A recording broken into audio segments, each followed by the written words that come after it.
முழுதாக மூழ்கிவிட்டது. ப்ரோ எவ்வளோ கொஞ்சம் விட போனதோட விட அதிகம் ப்ரோ.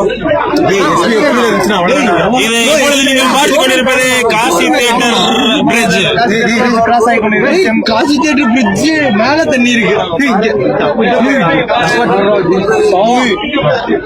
இவ்வளவு தண்ணி சென்று கொண்டிருக்கும் பொழுது நீங்க பாருங்க தாண்டி ஓடுது. இங்க அடிச்சுதான் வச்சு சைட்ல வருதுங்கிட்டு பிரிட்ஜ் உடச்சிரும். கண்டிப்பா உடச்சிரும்.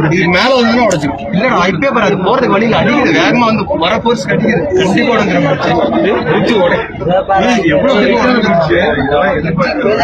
நீங்க பாத்தீங்கன்னா கிரவுண்ட் ஃப்ளோர் ஏதோ ஒரு காலி ஆயிடுச்சு.